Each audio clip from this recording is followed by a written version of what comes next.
400 years ago, 102 passengers, all coming from Europe, boarded the Mayflower and set sail for the colony of Virginia. On November 19th, the group arrived on what is now present-day Cape Cod, Massachusetts. A harsh storm had knocked the ship off course, and thus the group was unable to get to Virginia. When it was all said and done, 51 colonists, half of the amount that boarded, survived. Those who did survive were greeted by Native American settlers. They welcomed them with open arms, with the settlers teaching them vital things for the colonists to survive.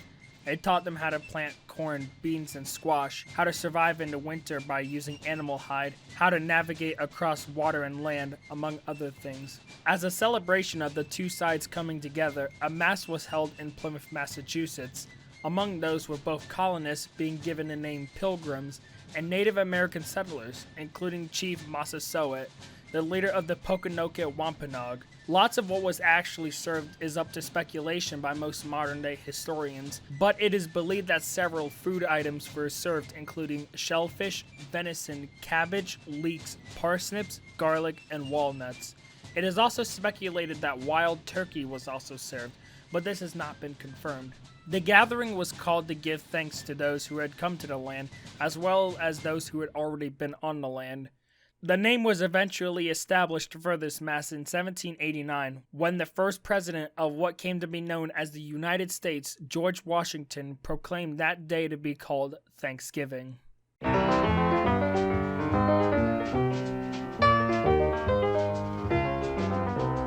353 years after the first Thanksgiving, Bill Melendez, a television producer, was looking to create yet another Peanuts special to air as the 10th special in a long lineage of Peanuts specials that have aired.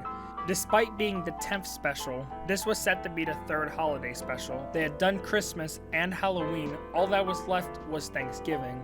Usually Thanksgiving specials aren't done, but Melendez wanted to do one, and thus a Charlie Brown Thanksgiving was created and aired on CBS on November 20th, 1973. The episode starts with Lucy holding a football. She calls off to Charlie Brown, who instantly knows what's about to happen. Lucy explains to Charlie Brown that she's going to hold the football so he can kick it. Charlie walks away at first, thinking that Lucy is going to pull the ball away so Charlie Brown lands on his back. He then comes to the conclusion that she wouldn't do such a thing before he ends up kicking the ball. Of course, Lucy pulls the ball away and Charlie Brown goes flying in the air and landing on his back. The opening credits then show. When the episode comes back, Charlie Brown is with his sister Sally by the mailbox. Charlie then explains to Sally that holidays depress him, which is actually pretty harsh. Linus joins the two and Charlie tells him that Thanksgiving is upon them. Linus then takes a chance to flex some of his brain might. Sally, Thanksgiving is a very important holiday. Ours was the first country in the world to make a national holiday to give thanks. Back at the house, Charlie Brown gets a call from a girl named Peppermint Patty. She explains to Charlie that she's able to come to his house for Thanksgiving. Charlie, being a massive pushover, lets Patty invite herself over for dinner, despite already having plans to go to his grandmother's house. She then calls back and says that Marcy is also joining them. Charlie Brown then hangs up the phone, but she calls back again and adds that Franklin is going to come too. So not only has Peppermint Patty invited herself over, but she has also invited two other people over. Of course, Charlie Brown is upset, thinking that he's doomed himself. Linus makes a plan for them to have dinner before Charlie leaves at 4:30. Linus then sends Snoopy to go set the table and chairs up. Snoopy gets his buddy Woodstock, a little yellow bird, to help him set up. After some goofing around and some slapstick shenanigans, Snoopy and Woodstock finally get the table set up. The four of them then move on to making dinner. The dinner that they have planned is toast with butter, jelly beans, pretzels, and popcorn. Patty, Marcy, and Franklin arrive. As Linus, Sally, Charlie Brown, Patty, Snoopy, Marcy, and Franklin all sit around the table, Patty suggested they say grace. Linus, of course, the wise one, gives a recounting of the first Thanksgiving. In the year 1621, the Pilgrims held their first Thanksgiving feast. They invited the great Indian chief, Massasoit, who brought 90 of his brave Indians and a great abundance of food. Governor William Bradford and Captain Miles Standish were honored guests. Elder William Brewster, who was a minister, said a prayer that went something like this. We thank God for our homes and our food and our safety in a new land. We thank God for the opportunity to create a new world for freedom and justice. Amen. Afterwards, Snoopy begins to serve dinner to everyone. Everyone at first is fine with it, but Patty isn't so happy about this as she gives a bit of a rant. What's this? A piece of toast? A pretzel stick? Popcorn? What blockhead cooked all this?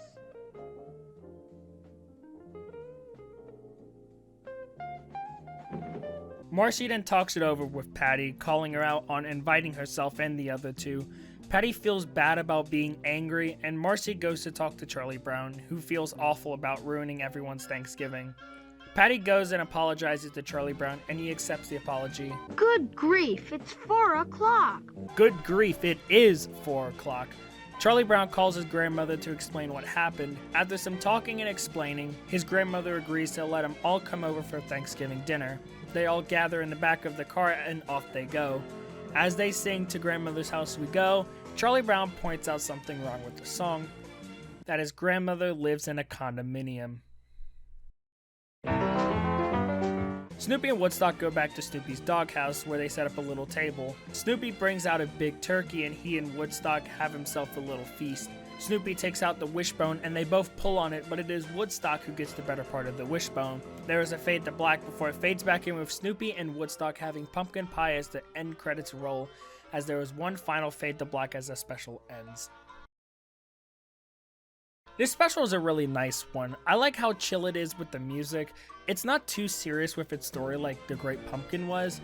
I felt like with The Great Pumpkin there was a lot more going on with it, but with Thanksgiving it's a lot more laid back and chill.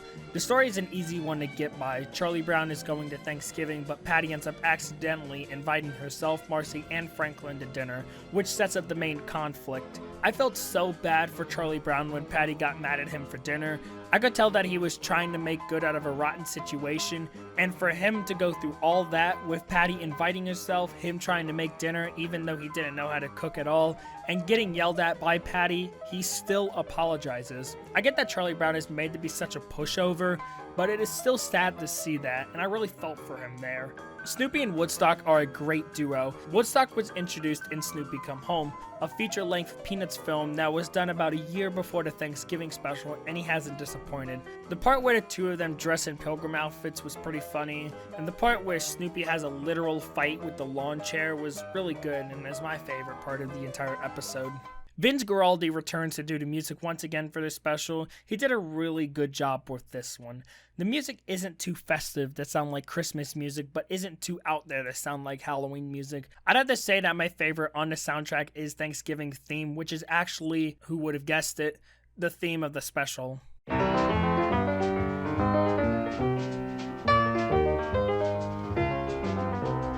It's a chill soundtrack to listen to, so if you're looking to grind out homework, looking for some new music to listen to, or just bored, I suggest you have a listen to the soundtrack. You definitely won't regret it.